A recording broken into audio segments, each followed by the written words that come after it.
You're listening to the Immigration Lawyers Toolbox podcast, the podcast that keeps your practice sharp and your clients happy.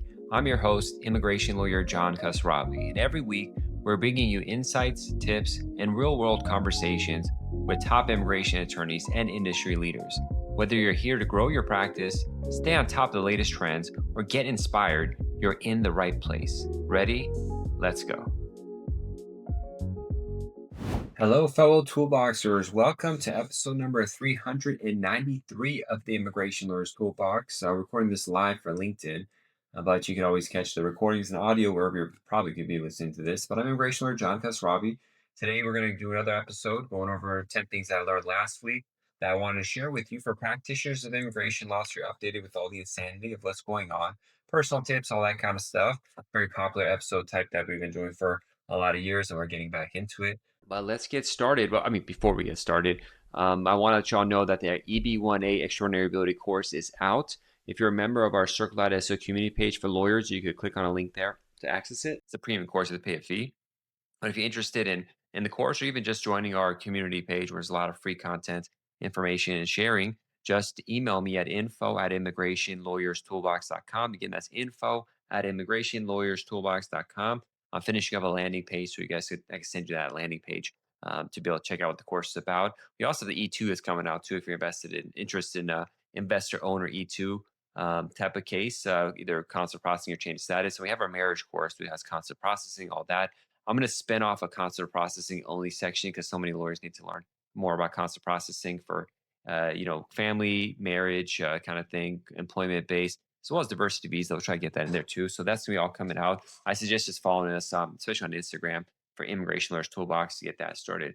Having said all that, none of the information provided here is intended as individual legal guidance. Please consult with an immigration attorney about your case. We're not your immigration attorney here. Our audience is for immigration lawyers. Y'all know that already. Let's get it started. So, number one thing I want to talk about is a lawsuit that's happening. Charles Cook says we've asked USCIS repeatedly to initiate processing of DACA cases. It was paid for and failed to adjudicate in 2021. There is no court order stopping the agency from adjudicating these cases. I think there's an exception, like if you're in Texas, they can't do it, but everywhere else is good. So we're asking federal court judge to order. So he has a lawsuit to sign up. Unfortunately, the link on LinkedIn wasn't working when I go to it. I'm checking right now. That page doesn't work. But go to impactlitigation.com. That's the place to go to. It's going to come up. So you got clients have DACA cases pending and it's not moving forward. Check it out. Chuck Cook, great immigration lawyer. He did this partnership with a couple other firms to do these mass action litigation kind of stuff. It's a shame that they're not moving it forward. I'll have a link to the LinkedIn post. You should follow him on LinkedIn anyways, but I'll have a link to his link, at least to the website link to do that. But again, checking right now, the link's not working, but it's something to definitely be aware of. Now, all this court stuff I'm talking about, there's been massive layoffs and firings, essentially terminations of immigration lawyers. 3 immigration lawyers have gone public about what's happened. They're just saying they got fired this month by email. And these are judges that ruled over thousands of cases. They said, quote, "We as judges, we're in fear. We are very concerned that it makes it very difficult to be impartial. We are not succumbing to that pressure, but it does feel like pressure. We'll never believe some people are. You guys weren't. That's probably why you got fired."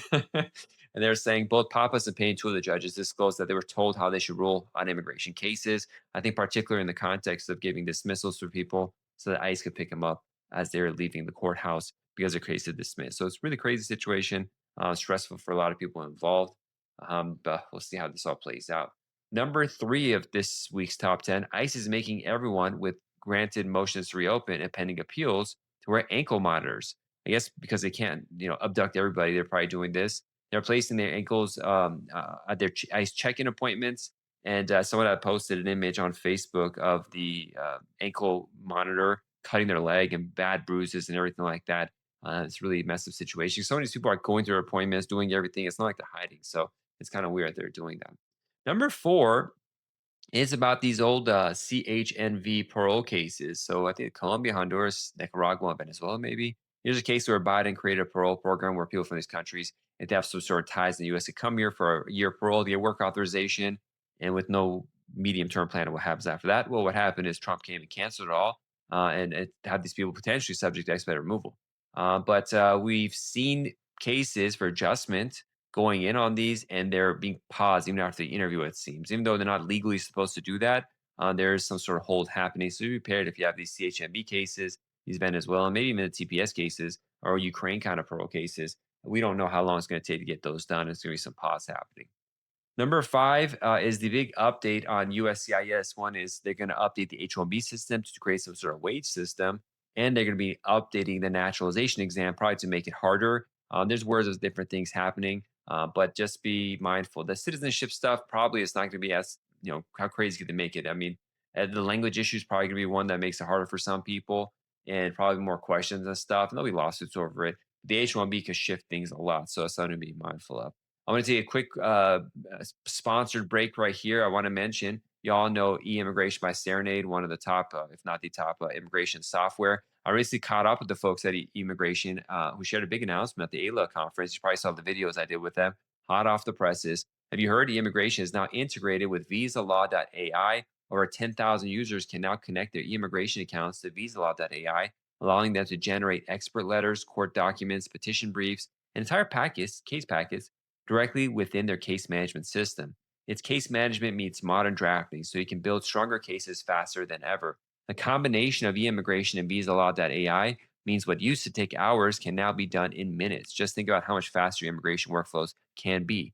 Learn more at get.eimmigration.com/VisaLawAI. Again, that's get.eimmigration.com/VisaLawAI. I want to thank immigration in particular. They're sponsoring the upcoming magazine we're putting out, the Toolbox Quarterly magazine, and it's a really good one. I was doing final review drafts of 60 or 70 articles submitted, and I learned stuff in all of them. I was really happy. The level of quality is just magnificent. So issue number 10 hopefully comes out next 30 days, and immigration is a sponsor. I appreciate that. And if you all want to get involved and do some good material to help the practice and promote yourself as well, just send me an email, and at the topic, we'll see if we've done that topic before, if it's niche enough, if there's content enough. And then once I say it's good, then you provide like a bulleted breakdown of like the key topics. So we just flesh it out and then write a 1,000, 2,000 word article, and we'll put it out there. It doesn't have to be like citations, not scientific or anything, but just something that helps colleagues become better at what they do. The audience is other immigration attorneys, but Google picks it up and gives you notoriety, so you get clients out of it too. So it's something very powerful that can help you get links from it, all that kind of stuff, backlinks if you're into SEO. So let's get back to the show. So number six, unlawful presence. So unlawful presence is always a tricky idea of what it means, particularly in reference to analyzing unlawful presence days, how many days you've been out of status. That could affect the 3 or 10 year bar. On our free community page, I have an hour video going over the main parts of the USCIS memo about the unlawful presence accumulation and days and all that kind of stuff. So if you're a lawyer, you can get that free. Definitely email me if not a member on Circle as already. That video of CLE is there. But I had a client who was here on a student visa overstay, and now they need to do consular processing, and they wanted me to write a letter saying that duration of status with no finding by USCIS, BIA, or courts means that they didn't, although they're out of status essentially by overstaying. It doesn't accumulate unlawful presence days. At least now, the administration wants to change that. There's gonna be lawsuits on that, but that's right now. That's the situation. They're not affected by a 3 or 10 year bar.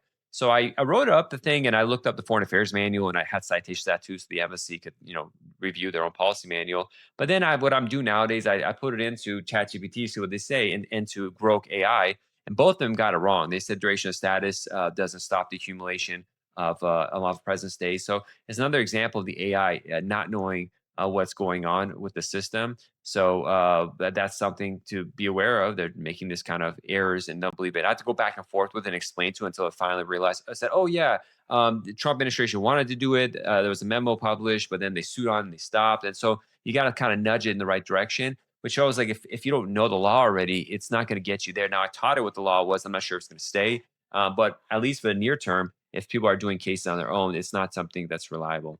But in line with that, the administration just published an implementation plan. It's called July 25th, 2025 Implementation Plan IP 225001. It's the first time doing it, I guess. Subject USCIS Implementation Plan of Executive. It's again birthright citizenship. Just put it that. It's the birthright citizenship situation that they want to crack down on, and that's who knows what's going to happen with that. But going along with unlawful presence, they get into that here.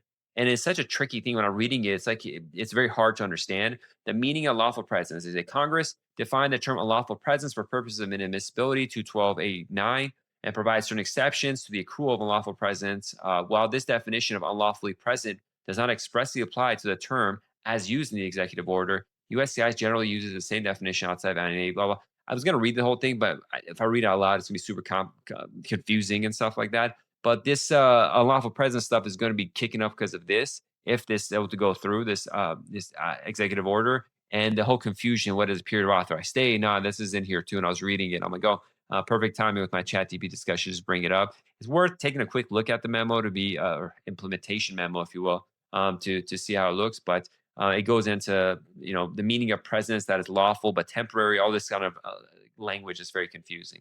Number 7 is about denaturalization. I talked about it in the last episode, but there was an example that came up of a person being put in denaturalization for doing tax fraud in one of their tax returns, and it wasn't even that much money prior to filing for citizenship. They're reopening it to denaturalize the person. The person's trying to get pro bono representation because obviously you can't afford it, that kind of stuff. So that's one thing that's very possible for these kind of less typical issues to be denaturalized. So it's going to be very important now is when you have naturalization cases and clients come back and they haven't filed taxes for a couple of years, potentially that can be an issue. You got to make sure they have. And what's the problem is if you're in the US working, even if you're out of status and stuff, you still need to file taxes. And if you didn't, it's a problem. But if you don't have social security number, how are you going to do that? It creates a whole mess of stuff that could be very problematic. That was never an issue in the past. Potentially, you might just have clients do back taxes. I had a client recently do that. I said, just file your back taxes. It's going to cost this guy like 5 years worth. And 1 year is going to have to spend like 20, 30,000 in back taxes. Doesn't make that much, but I mean, it adds up. So I said, do it because then they're going to be doing that. So clean things up just so you're ready for it. Number 8 and 9, 10 are really Department of State stuff. One is they've updated the interview waiver program. Again, essentially, no more interview waivers for the most part. So be prepared for that. Clients won't have the chance to waive this, even minors and stuff. They'll still have to appear. Effective September 2nd, 2025, Department of State will update the categories of applicants that may be eligible for a waiver. So it's like, people with diplomats, applicants renewing a fully valid B1, B2 or board cross guard within 12 months. Okay, that's still there at least. To be eligible for any waiver based on third point, especially renewing blah, blah, blah, applicants in the country of residence never been refused before, have no apparent potential in eligibility. This supersedes interview waiver update February 18, 2025. But essentially, everyone else got to do interviews. That was the main crux of it. So if you're doing immigrant visa, be prepared to go. Now, there's more details. I remember reading people's notes on it, but just prepare for that update. Number 9 is this Department of State visa reciprocity update. It's so important for you guys to be aware that they all nowhere without even on the FAM update pages, they didn't note that this update was happening.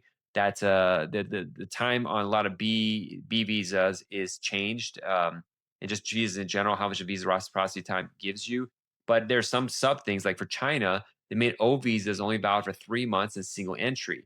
They did this for a couple other countries, but obviously China's the big one. There's a lot of people that do O's potentially there, so that's something you got to check. And it's just part of the best practice. If you're doing a non-immigrant visa, always go to visa reciprocity for the country. Click on the visa category that you're looking for, and see if there's visa fees, multiple entry, and what's going on. So you're really prepared to be able to answer and guide the client appropriately. So that's the Department of State visa reciprocity update. And number 10 is this update. It's not an update. I was looking at the statistics. We do charts. If you're watching this show and you're a lawyer, if you're part of our Circle.so community page, we do a lot of charts. You've probably seen it on my social media stuff about visa approvals, all this kind of stuff. We've white labeled it so you could take that same content and post it with your law firm's banner and stuff, logo, to get free marketing stuff. So again, if you're a lawyer, you have a firm, and you want to post marketing stuff that we give for free, we have also other stuff, handouts we give to clients, samples of, so you can just put your colors and your letterhead. It's there. But I was looking over recent stats published by Department of State. One thing came up, and unfortunately, it's the INA 212E, the 2-year home residency requirement waiver recommendation of Department of State. It's the newest one is 2021, so it's many years back. But looking at it, essentially, if you're able to do the basics of the waiver, the initial part approved, Department of State almost always approves. So when it comes to no objection statements, they had 5,208 favorable recommendations and 64 unfavorable. So almost always no objection statements is going to happen. Statistically, 10% is a 500. I mean, it's like minuscule. I can't do the math really fast like that. For the exceptional hardship waiver, 255 approved, 7 unfavorable. Persecution waiver, 136 all approved. Interested government agency, physician, all approved 453. Interested government agency, other 54 approved, one denied. State Department of Health 100. So essentially, of all the waiver requests they got for the 212E, of the 7,314, only 72 weren't approved. And then advisory opinions, 667 were subject, 786 were not subject. So it's always worth going that advisory opinion. We're going to actually do a new, for one of our clients right now. I think mistakenly it was given to your home residence requirement. But that's really interesting to note that there's a high approval rate for the J1 waiver once the Department of State gets it. So you got to get it to the Department of State. The no objection statement, maybe the embassy won't do it. Interested government agency, they might take years to get it done. There's some problems there. But it's definitely worth doing. It's not like I think it's not happening. They're proving these. So that was the big stuff. It's a little bit faster episode today of the top 10, but I want to share some things that I ran into and we'll share with you. If you're interested in our marriage green card course, our EB1A course, our E2 investor course, O1 seminar, we're getting these out there. We're getting potentially a new professor to teach H1B and PERM. Now that's going to take a while to happen, but all this stuff's happening. Immigration Lawyers Toolbox is the place to be to become a better practitioner. We're here to help you with that. Please email me at info@Immigration Lawyers Toolbox to get started. I've said that. Good to see y'all. Have a good one. See you next week. Bye-bye. If you like this episode, follow us on Instagram. Our handle is Immigration Lawyers Toolbox, where we post the latest statistics, tips, and more. And stay tuned for more from the Immigration Lawyers Toolbox podcast.